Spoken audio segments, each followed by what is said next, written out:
Le thème que j'aimerais aborder ce matin, je l'ai intitulé « Saison de visitation divine ». J'ai une bonne nouvelle pour toi.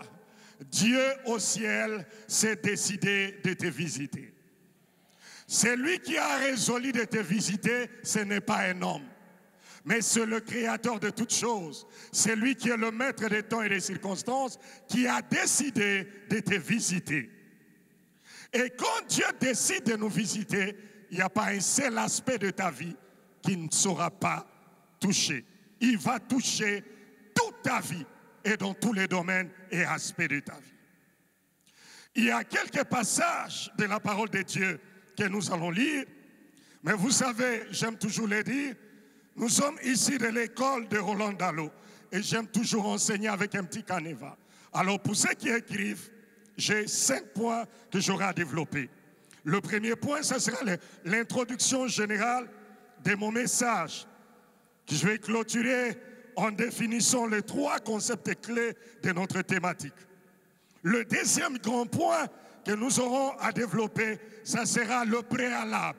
Quels sont les préalables que nous sommes appelés à mettre en place avant de pouvoir vivre cette saison de visitation divine? Et le troisième point que nous allons voir ensemble ce matin, qui est-ce que Dieu utilise? Dieu utilise, qu'est-ce que Dieu utilise pour pouvoir nous visiter? Quelles sont les choses ou les personnes que Dieu utilise pour pouvoir nous visiter? Et le quatrième point que nous allons développer, je l'ai intitulé « Les choses qui se passent quand Dieu nous visite ». J'aimerais vous dire, il y a des choses, quand Dieu visite son peuple, il y a toujours des choses qui arrivent. Et le dernier point que nous allons développer, je l'ai intitulé « Quelques personnages bibliques qui ont été visités par Dieu ». Parce que quand Dieu parle, il y a toujours un échantillon. Et dans la parole de Dieu, j'aimerais nous rassurer, il y a un échantillon des hommes et de femmes que Dieu a visité dans la Bible. Alléluia. Je disais Alléluia. Alors, il y a au moins 4 portions des Écritures que nous allons lire. Je vais rapidement les donner. Le premier, c'est Exode chapitre 1er, du 8e au 9e verset. Exode chapitre 1er, du 8e au 9e verset. Le deuxième passage, c'est Exode chapitre 1er toujours, du 13e au 14e verset. Exode chapitre 1er, 13 à 14. Et le troisième, du reste qui est notre passage de base, c'est Exode chapitre 3, du 7e au 8e verset. Mais aussi nous allons lire dans le Nouveau Testament, Hébreux chapitre 6, du 13e au 15e verset. Nous allons lire le passage de base. Exode 3, du 7 au 8e verset. La Bible dit ceci. L'Éternel dit, « J'ai vu la souffrance de mon peuple qui est en Égypte. Et j'ai entendu les cris que lui font pousser ses oppresseurs, car je connais ses douleurs. » Il y a 3 choses qui se passent dans ce texte. Dieu a vu, Dieu a entendu le cri, et aussi, il dit, il connaît, il a vu, il a entendu et il connaît. J'aimerais te dire ceci, tout ce que tu as comme problème dans ta vie, Dieu connaît cela. Dieu voit cela, Dieu entend cela et Dieu connaît cela. Il n'y a rien qui puisse arriver à un homme que Dieu n'est pas au courant. J'aimerais te dire que tout ce que tu as comme problème, Dieu les connaît. On va lire le 8e verset. Il dit ceci, « Je suis descendu pour te délivrer de la main des Égyptiens et pour le faire monter de ces pays dans un bon et vaste pays, dans un pays où coule le lait et le miel, dans le lieu qui habitent les Cananéens, les Héthiens, les Amoréens, les Phérésiens, les Éviens et les Jébusiens. » On va lire Exode chapitre 1er du 8e au 9e verset. Il s'éleva sur l'Égypte un nouveau roi qui n'avait point connu Joseph. Le verset 9e. Il dit à son peuple, voilà les enfants d'Israël qui forment un peuple plus nombreux et puissant que nous. Exode 1er du 13 à 14. Alors, les Égyptiens réduisirent les enfants d'Israël à une dure servitude. Ils leur rendirent la vie amère par de rudes travaux en argile, en briques et par tous les ouvrages des champs. Et c'était avec cruauté qu'il leur imposait toutes ces charges. Le verset 19e. 13-19. Moïse prit avec lui les os de Joseph, car Joseph avait fait jurer le fils d'Israël en disant, Dieu vous visitera et vous ferez remonter avec vous mes os loin d'ici. Le dernier passage, Hébreux chapitre 6, 13 à 15. Lorsque Dieu fit la promesse à Abraham, ne pouvant jurer par un plus grand que lui, il jura par lui-même et dit, certainement, je te bénirai et je multiplierai ta postérité. Et c'est ainsi qu'Abraham, ayant persévéré, obtint l'effet de la promesse et dit, je jure par moi-même, parole de l'Éternel, parce que tu es,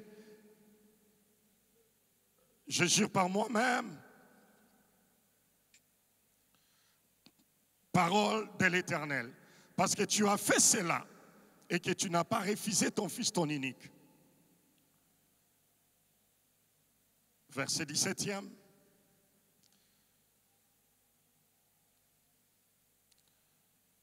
Toutes les nations de la terre seront bénies à ta postérité, parce que tu as obéi à ma voix.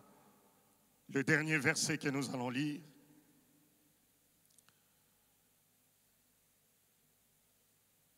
Ok, c'est pas grave, on peut acclamer pour la gloire de Dieu.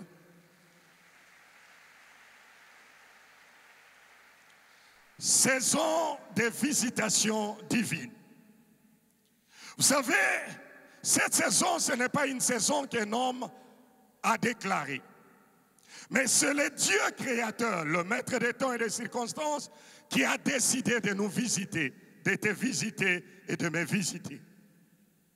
Comme je le disais dans le passage de base, la Bible dit que Dieu a dit, j'ai vu la souffrance, j'ai entendu et je connais. Et la dernière des choses, je descends pour intervenir. J'aimerais te dire ce matin, dès l'entrée de G, que Dieu a vu ce problème-là que tu traverses. Que Dieu a entendu les cris que tu pousses, seul peut-être la nuit. Et que Dieu connaît ta souffrance et tes difficultés.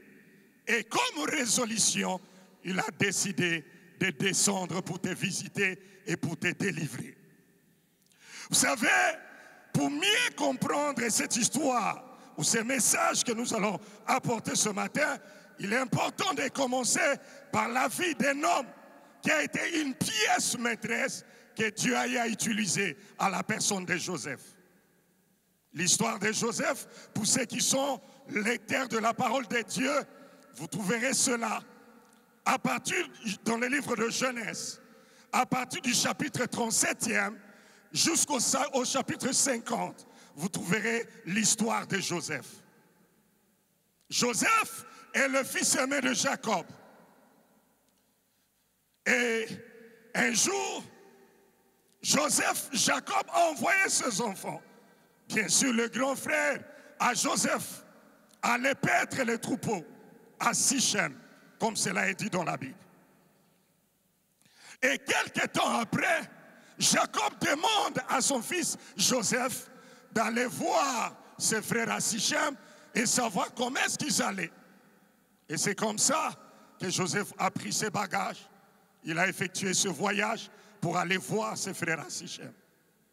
Arrivé à Sichem, la Bible dit ceci, qu'il n'a pas trouvé ses frères à Sichem.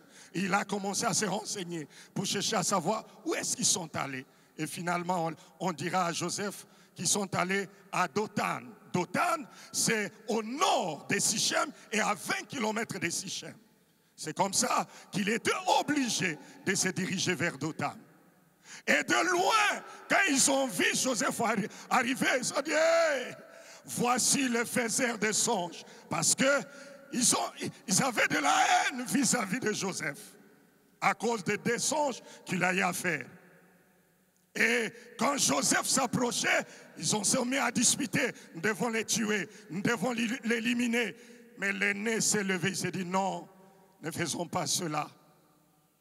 Vous savez, partout là où les gens se mettront à comploter contre toi, Dieu suscitera toujours quelqu'un qui parlera pour ton bien.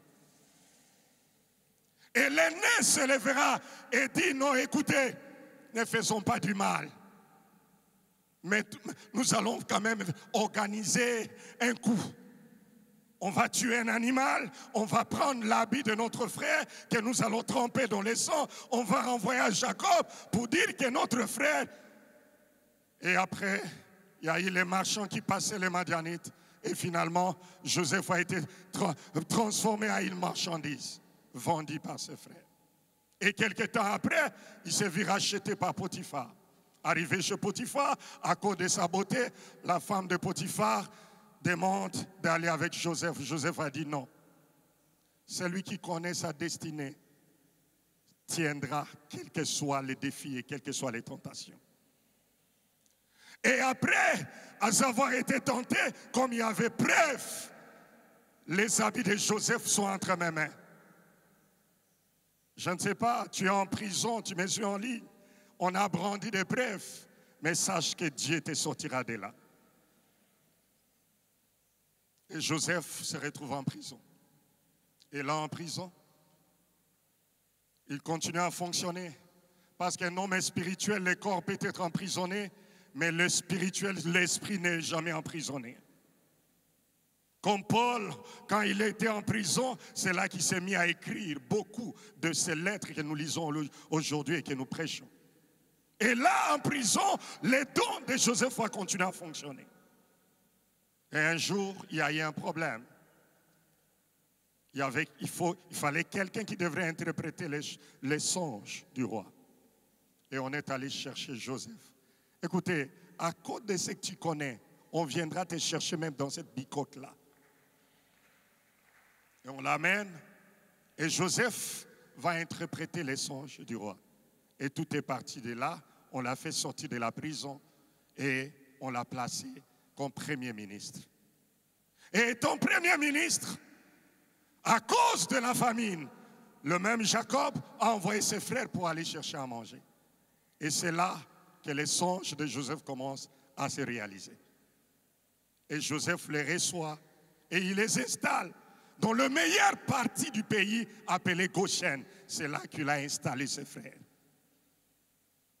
Et la Bible dit, quelques années après, Joseph va trouver la mort. Et il y a eu un roi qui n'a pas connu Joseph, qui était élevé. Écoutez-moi mes frères, dans la vie, il y a toujours des hauts et des bas. Et le roi qui n'a pas connu Joseph prend le pouvoir. On commence maintenant à malmener les enfants d'Israël. C'est par là que mon message commence. Ils commencent à subir. Ils ont été torturés, des travaux durs. J'aimerais vous dire, mes frères, les épreuves, les souffrances précèdent souvent la visitation divine.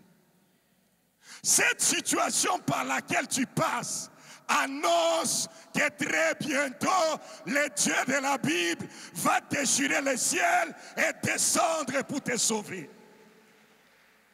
Les épreuves et les souffrances précèdent souvent la visitation divine. Et c'est par là, dans la souffrance, dans les épreuves, et Dieu sur le trône, comme ce matin, s'est dit non, trop c'est trop, je dois intervenir. Et quand le Dieu de la Bible intervient, il vient visiter. J'ai une bonne nouvelle pour toi. il n'y a aucun domaine de ta vie qui restera à l'écart. Il va visiter la santé, il va visiter les finances, il va visiter les projets de voyage, il va visiter les projets de mariage, il va visiter la promotion au service. Il n'y a aucun domaine qui échappera à la visitation divine. Le Dieu de la Bible au ciel a décidé de nous visiter. Mais quand Dieu décide de nous visiter, mes frères, il vient par des saisons.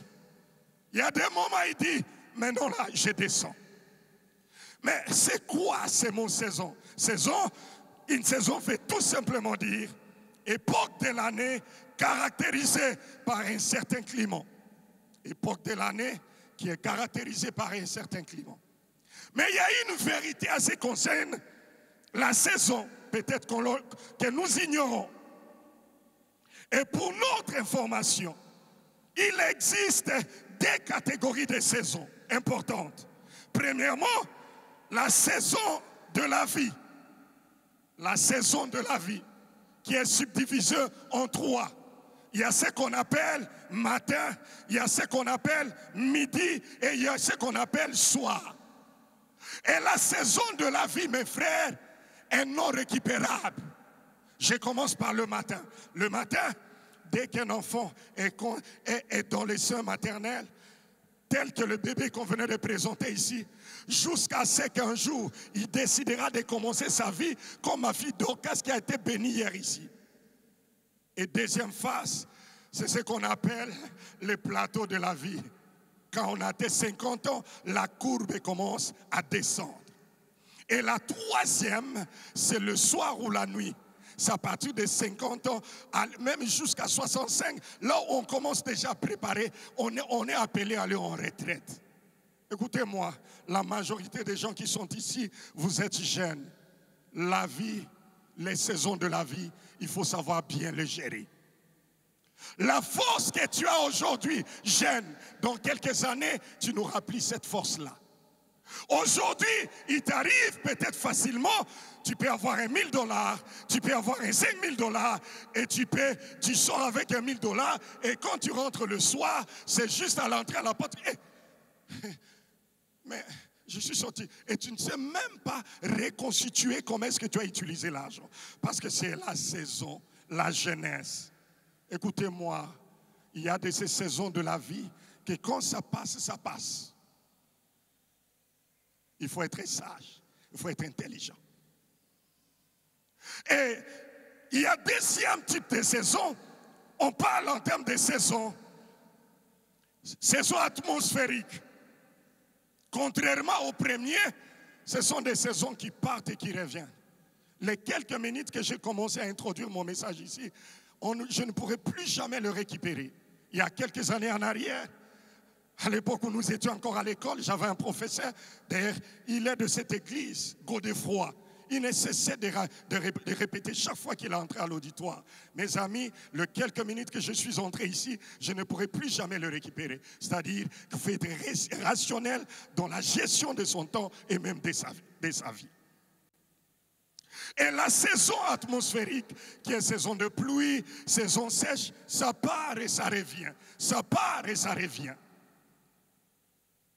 Mais il y a aussi, troisième des choses qu'on est censé connaître, visitation. Visitation n'est autre chose que temps précis pendant lequel une personne ou un peuple bénéficie d'une faveur de la part de Dieu ou d'un châtiment.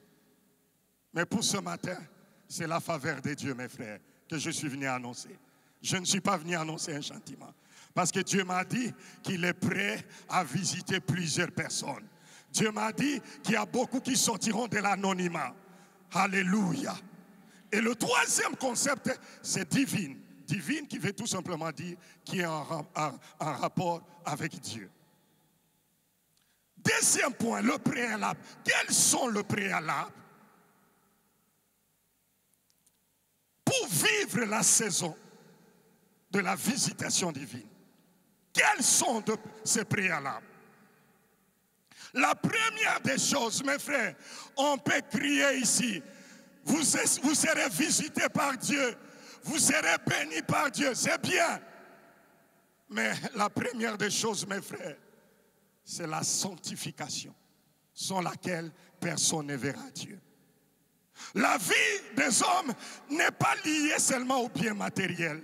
Après cette vie, ce qui est plus important et plus utile, c'est cette phrase qui se dira un jour, viens et entre dans la joie de ton maître. Quelles que soient les œuvres qu'on a fait, on a bâti des temples, on a fait ceci, on a fait cela, mais l'important, c'est la finalité, marcher dans la sanctification, sans laquelle personne ne verra Dieu. Il est écrit dans le livre de Josué, chapitre 3, à partir du 5e jusqu'au 6e verset. Chaque fois que Dieu voulait visiter son peuple, il leur disait toujours, sanctifiez-vous, car demain, je ferai ceci. Sanctifiez-vous, car demain, j'accomplirai ceci. Mon frère, dans les jours qui viennent, Dieu a décidé de te visiter, mais revois un peu ta vie, revois ta marche avec Dieu. La sanctification. Deuxième préalable, c'est l'obéissance. Abraham, Dieu lui dit, écoute Abraham, je veux ton unique fils, j'en ai besoin, Isaac. Abraham a pris l'enfant.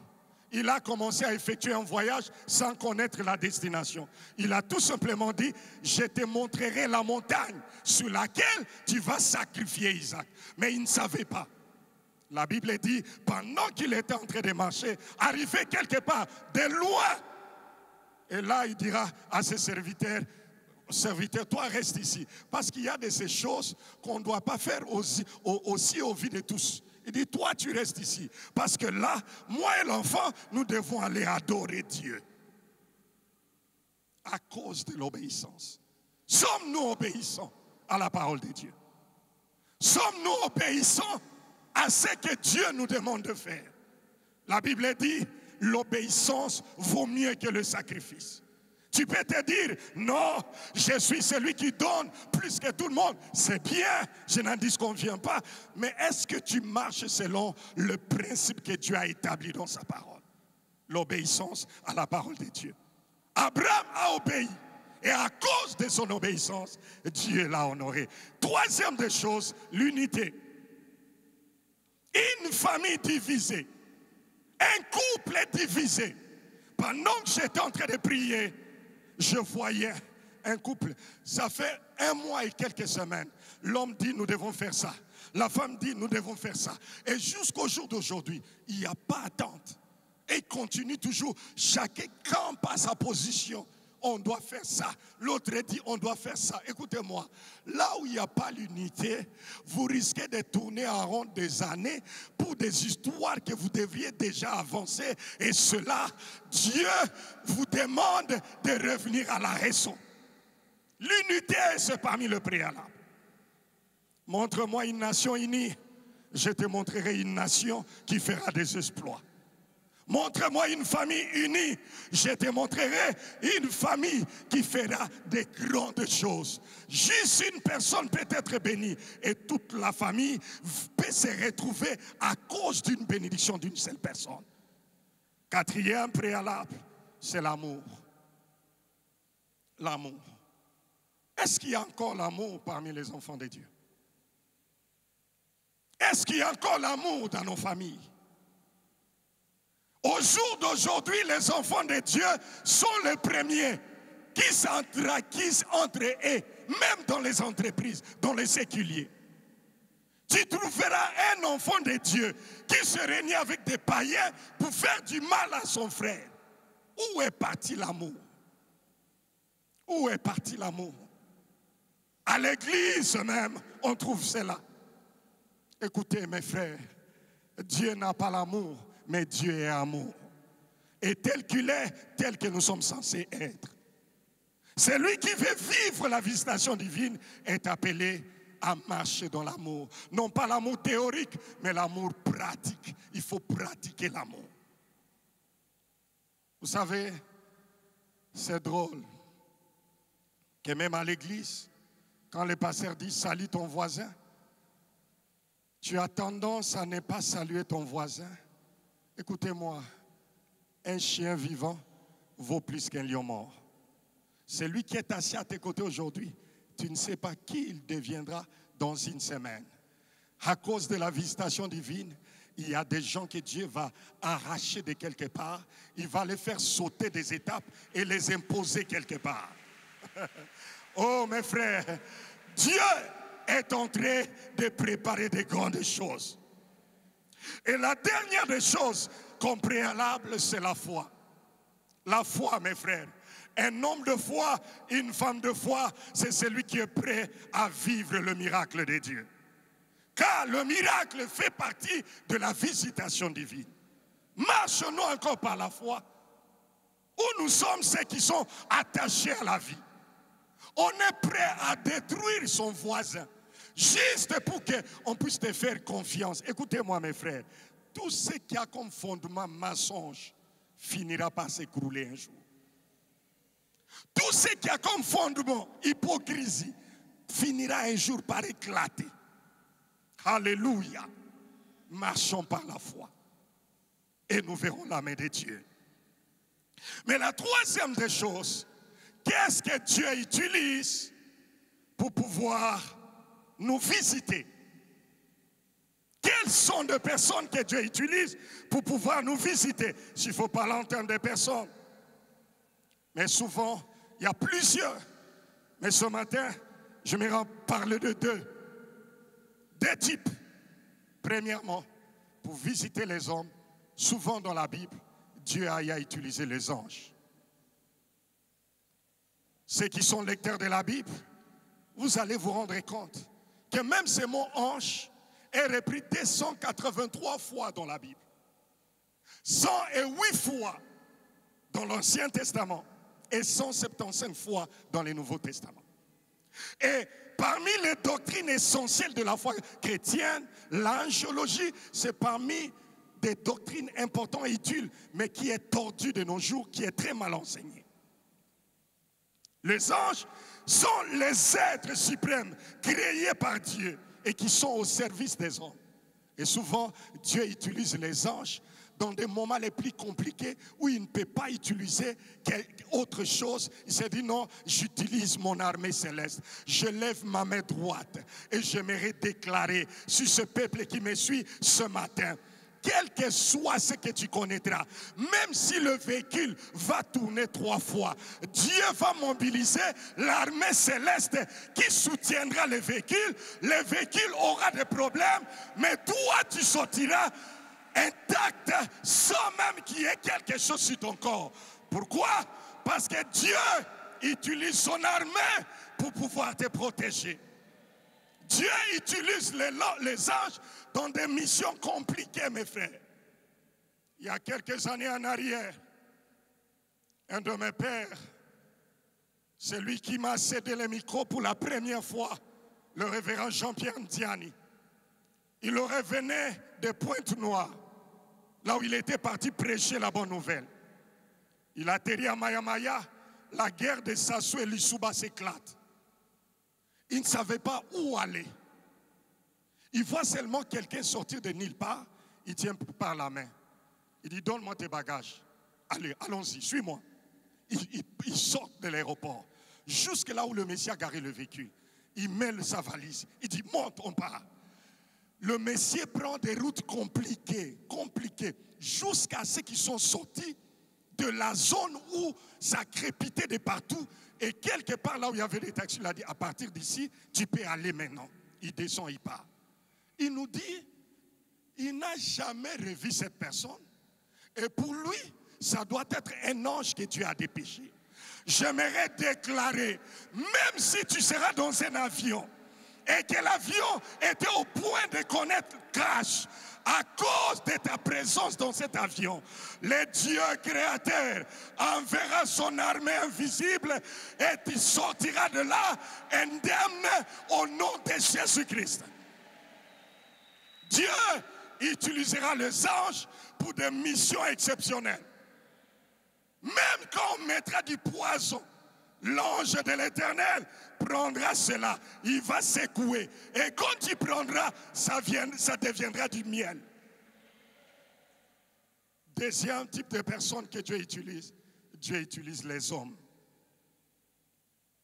J'aime souvent le dire, pardonnez-moi, pour la tautologie, la première bénédiction que Dieu donne à un homme, c'est les hommes.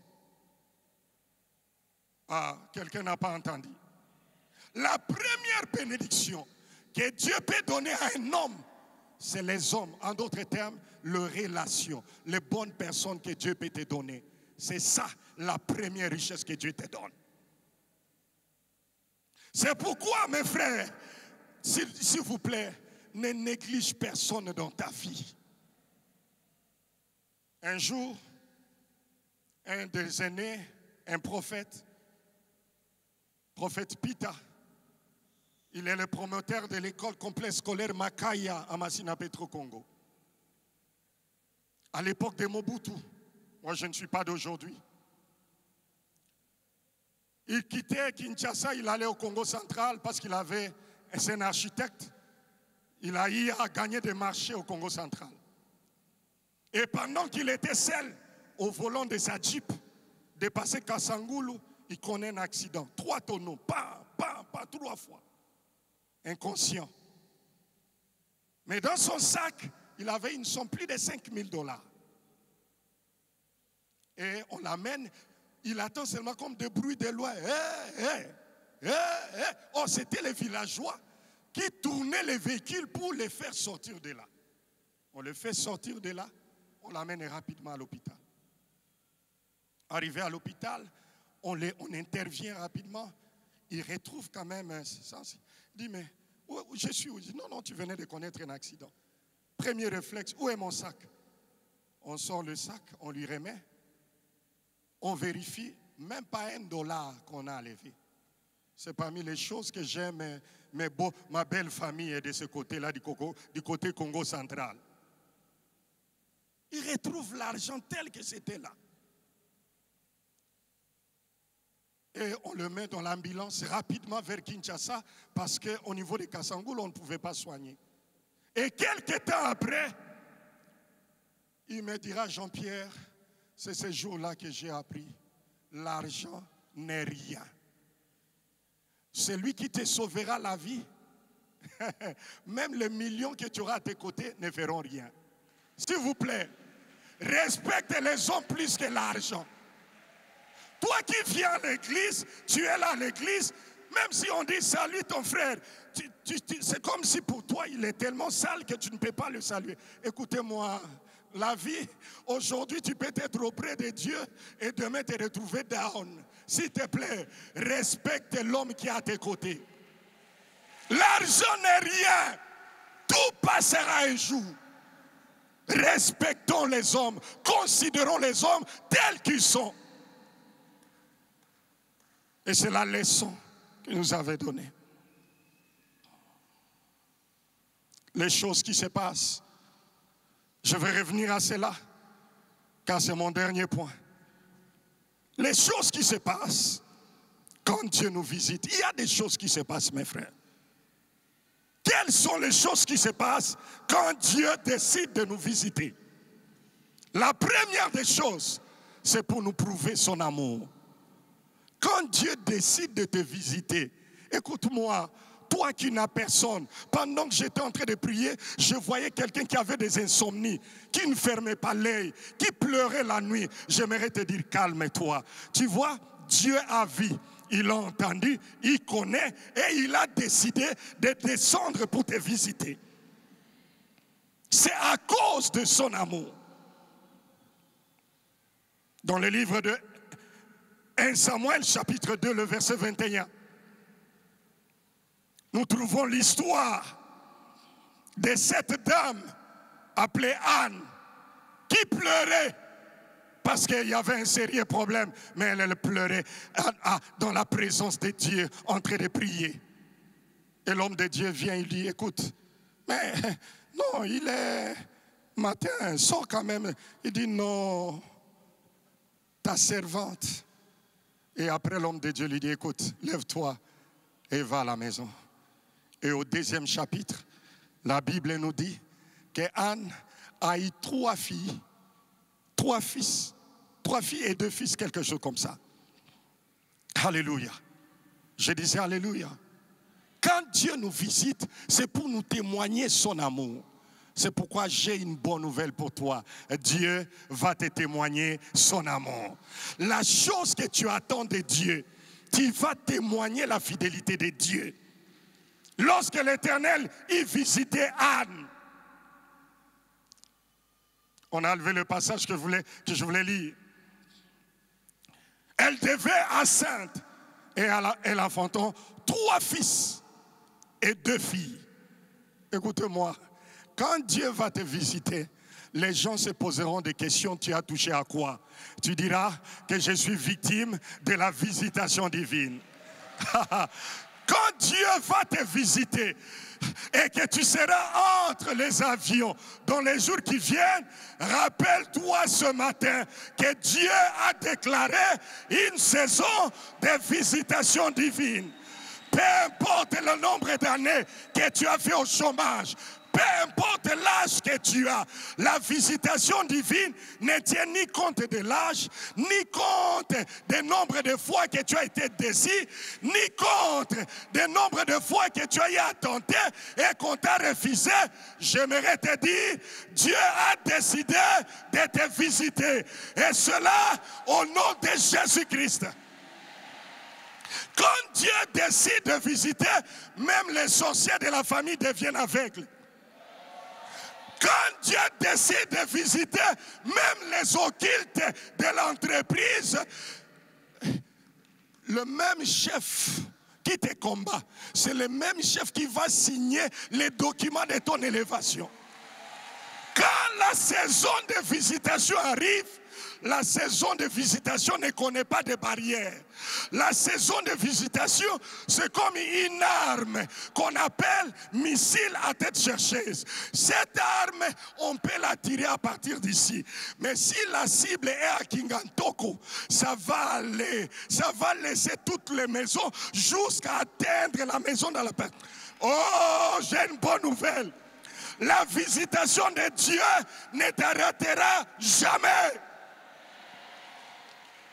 Cette honte à l'automne dirait, et Dieu sur son trône, il est fâché. C'est du non, trop c'est trop. Et il s'est décidé de se lever. C'est quoi, une maladie? Non, j'aimerais te dire, il s'appelle Jéhovah Rapha, le Dieu qui nous guérit. À cause de son amour qu'il descend pour nous visiter. Deuxième des choses qui se passent. Quand Dieu nous visite, c'est pour accomplir ses promesses, mes frères. Est-ce que quelqu'un a une promesse de Dieu ici?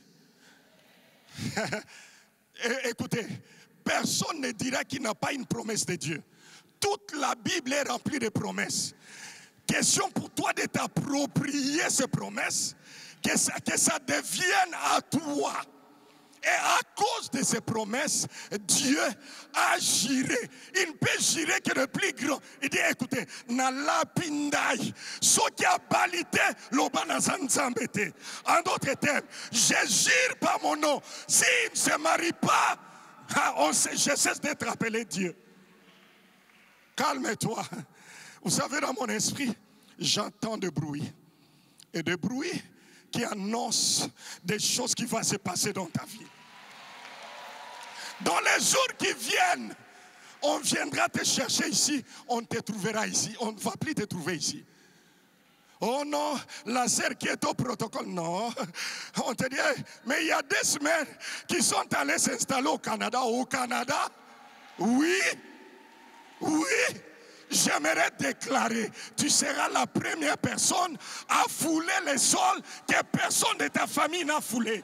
Et cela au nom de Jésus-Christ. Quand Dieu nous visite, c'est pour nous faire du bien, pour accomplir ses promesses, comme il a fait avec Abraham. Dans le livre de Genèse, chapitre 15, à partir du verset 13e jusqu'au verset 14e. Troisième des choses qui se passent. Quand Dieu nous visite, c'est pour nous pardonner. C'est pour nous pardonner. Je n'ai pas le temps de lire, mais vous allez lire ce passage biblique à la maison. Jean chapitre 8, à partir du 2e jusqu'au 9e verset. On raconte l'histoire de cette dame qui a été attrapée en train de commettre le péché de l'immoralité sexuelle. Et la loi de Moïse disait, de telles femmes devraient être lapidées. Et voilà, pour éprouver Christ, on amène la dame, on la place devant Christ. On dit, la loi de Moïse dit. Et toi, qu'est-ce que tu dis? La Bible dit ceci. Pendant qu'ils étaient en train de parler, le maître avait la tête par terre et il était en train d'écrire. Je m'imagine, il était en train d'écrire leur déclaration. La loi de Moïse dit, elle doit être lapidée à mort. Et il relève la tête, il pose la question. S'il y a quelqu'un parmi vous qui n'a jamais péché, qu'il soit le premier à la lapider. Et il courbe encore la tête. Et moi, je m'imagine, il a commencé à effacer d'abord les écrits qu'il avait écrits avant. Il se met à effacer cela. Il se met à effacer la loi de Moïse. Il se met à effacer la condamnation. Et il s'est mis encore à écrire. Et quand il soulève la tête, il n'y avait plus personne. Et il dit, moi non plus, je ne te condamne pas. Va, mais ne pêche plus. Écoute-moi, quand la visitation de Dieu vient, c'est pour nous pardonner. C'est pour te pardonner, mon frère. Arrête de te laisser condamner. Arrête de continuer à porter ce poids. Il y a quelqu'un sur qui tu dois te dépouiller. C'est lui qui a accepté de prendre notre place à la croix. Son nom est Jésus-Christ. Son nom est Emmanuel. Alléluia. C'est pour nous pardonner. Autre chose, avant qu'on puisse aller rapidement clôturer et prier, c'est pour accomplir ce projet. Comme Jérémie nous dit, Jérémie 29, 11. Je connais le projet que j'ai formé. Oh, j'aimerais te dire, calme-toi. Il y a un projet qui n'est pas écrit par les hommes, mais qui est écrit par les dieux créateurs.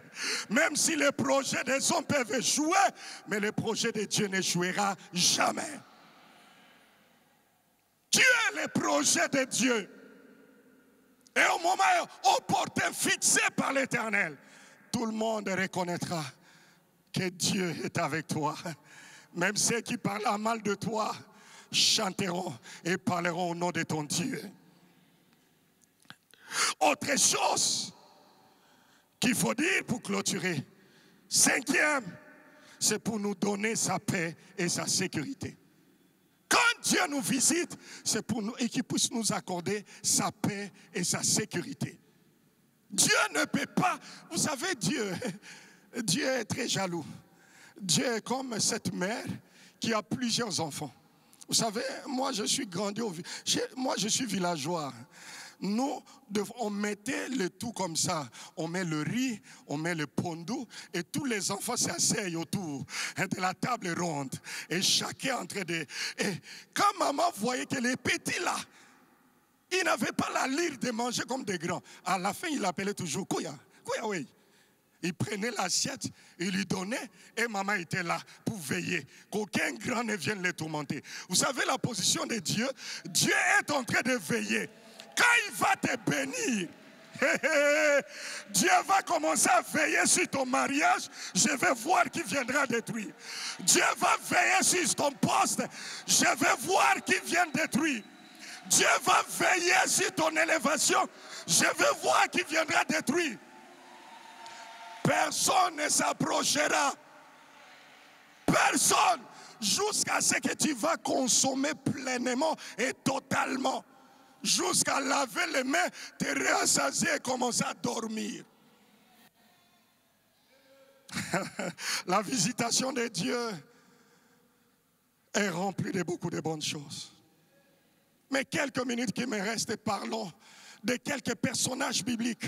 Parce que vous savez, il est toujours important dans la vie d'avoir un échantillon. D'avoir des gens qui ont vécu ces choses. Et dans la Bible, il y a plusieurs personnes qui ont vécu la visitation de Dieu. La première, je vais parler de Ruth et de Naomi. Pour ceux qui écrivent, Ruth chapitre 4, le verset 22. Ruth chapitre 4, le verset 22. La Bible nous montre que Naomi, à cause de la famine, Ensemble, ils sont partis avec son mari et ses deux fils. Et ces deux fils ont allé épouser les femmes de l'autre côté. Et quelques temps après, le papa-mère, les deux fils-mères. Et Naomi était restée avec ses deux belles-filles. Et quand elle a appris que Nzambazong ici lipa na Congo, elle était obligée de retourner chez elle. Et les deux filles, la Bible dit qu'elles, toutes deux, elles ont eu le temps de pleurer. Mais il y a une qui a dit, je suis encore jeune. On s'arrête ici, maman, bye bye. Mais il y a Rite qui a dit, ton Dieu sera mon Dieu. Là où tu irais, j'irai. Écoute-moi. Et Rite, c'est elle qui est devenue le secours de Naomi dans sa vieillesse. Mais Naomi, c'est elle qui a donné à Rite la stratégie et même la sagesse quand elle allait glaner. Voilà ce que tu feras. Voilà ce que tu feras. Ma prière est que Dieu te donne des Rite et de Naomi. Que Dieu te déconnecte de mauvaises personnes. Des personnes qui viennent, c'est seulement quand tout va bien. Ils sont là tout autour de toi comme des mouches. Mais dès qu'il y a un petit rien, tout le monde, moi, bendana.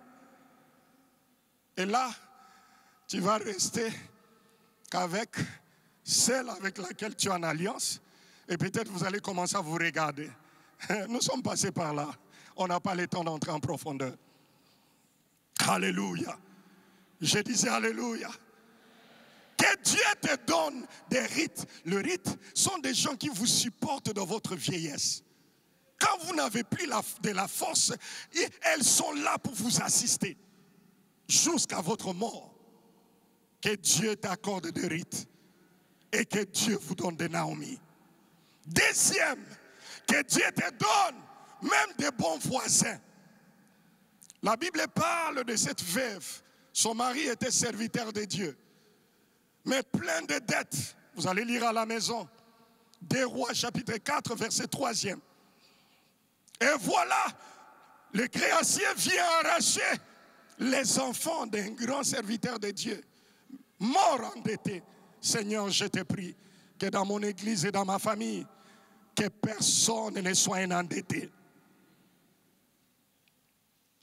Et voilà, le prophète dit à la dame, écoute, pour payer les dettes, va, demande le vase auprès de tous ceux qui sont tout autour de toi. Mais n'en demande pas un petit nombre, demande que ça soit beaucoup. Je me suis mis à réfléchir. Si cette dame n'était pas en bon terme avec ses voisins, est-ce qu'ils auraient eu cette bonne volonté de lui emprunter des vases? Non. Écoute-moi, s'il te plaît, sois bien avec tout le monde. Tu ne sais pas qui est-ce que Dieu peut utiliser pour te sauver ou te faire du bien.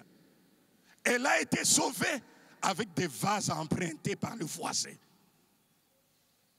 Troisièmement, parce que je dois les clôturer rapidement, que Dieu te donne des serviteurs fidèles, comme cette jeune fille qui travaillait chez ces grands chefs d'armée. Dans le livre de 2 Rois, chapitre 5, à partir du 1er jusqu'au 10e verset. Apparemment, il était fort physiquement. Mais en réalité, au-dedans de lui, il était malade. Mais c'est cette bonne qui a dit, si mon chef était chez nous, il y a un prophète, il y a un homme de Dieu. Écoute-moi, toi qui es tellement élevé, et même tu veux sortir le matin, tu klaxonnes, la sentinelle est en retard, tu risques même de cogner le portail. Et le monsieur, patron, c'est là. Tu ne sais pas ce qu'il veut te dire. Écoute même la sentinelle. Oh, surtout nous Congolais, dès qu'on a un peu de place de pouvoir et d'autorité, on n'a plus le temps de recevoir les appels.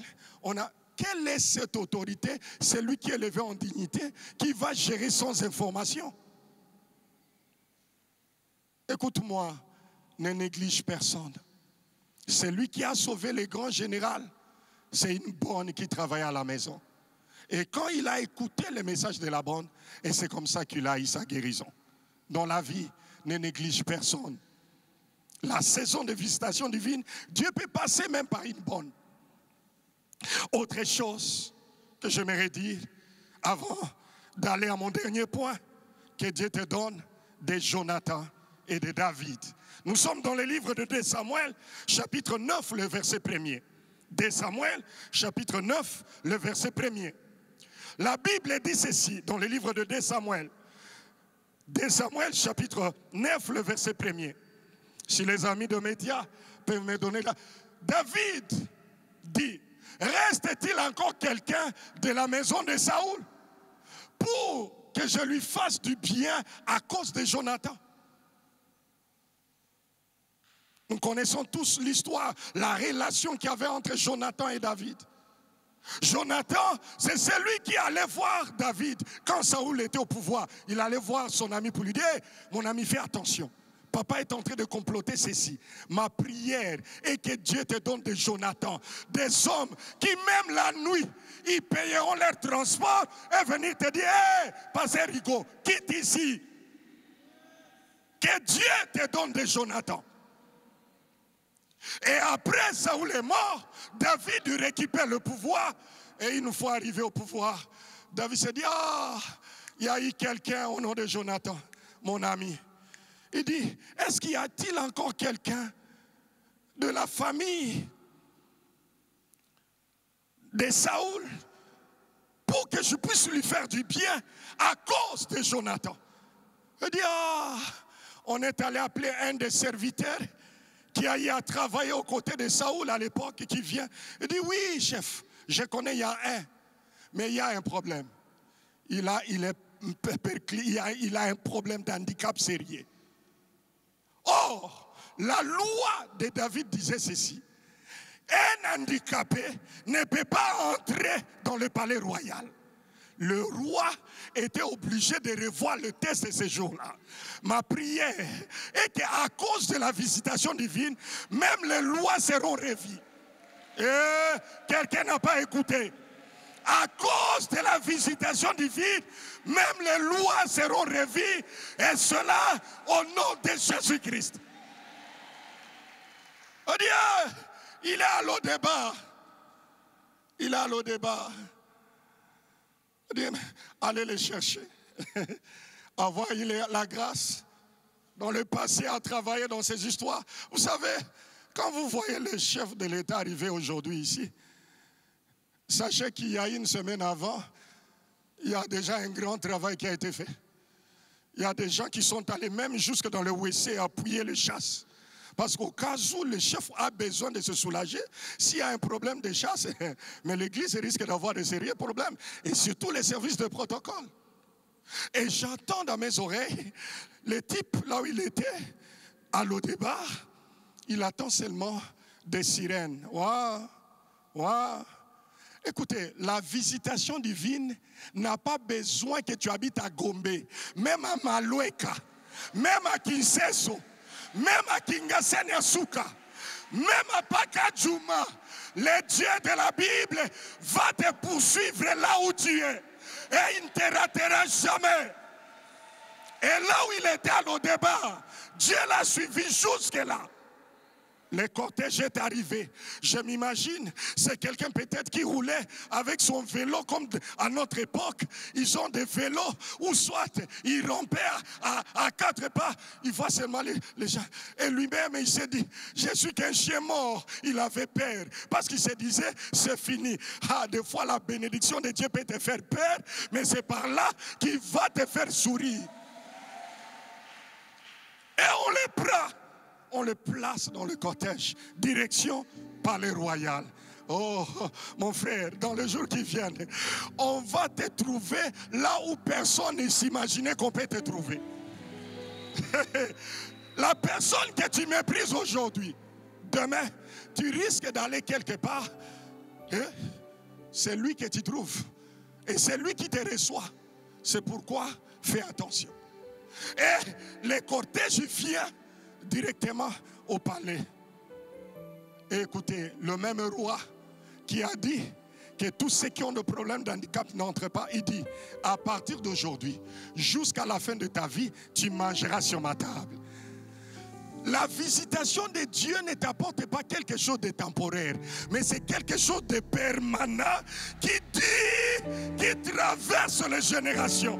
J'aimerais déclarer sur ce peuple une bénédiction générationnelle au nom de Jésus-Christ. Une visitation générationnelle au nom de Jésus-Christ. Et à partir de ce jour-là, non pas seulement qu'il était resté sur la table, on a restitué tous les biens qui appartenaient à Saoul. Et on a pris des serviteurs qu'on a mis à sa disposition pour gérer. J'aimerais te dire, tout ce que tu as perdu, tu récupéreras cela. Et la dernière des choses, vous savez quoi? Ma prière est que Dieu te donne les amis. Les amis qui sont dans le livre de Luc chapitre 5 à partir du verset 17 jusqu'au verset 16e. La Bible dit, ces amis-là, ils ont appris que Christ était là. Ils sont venus avec leurs amis qui étaient malades. Ils se sont rencontrés avec la foule. Ils se sont dit, ils ont dit monter par la toit. Ils ont brisé le toit. Ils l'ont fait descendre devant Christ. Que Dieu te donne des hommes qui te porteront malgré tes défauts, malgré tes incapacités, malgré... Écoutez-moi mes frères. Que le Dieu de mes pères vous visite au nom de Jésus-Christ. Lève-toi là où tu es.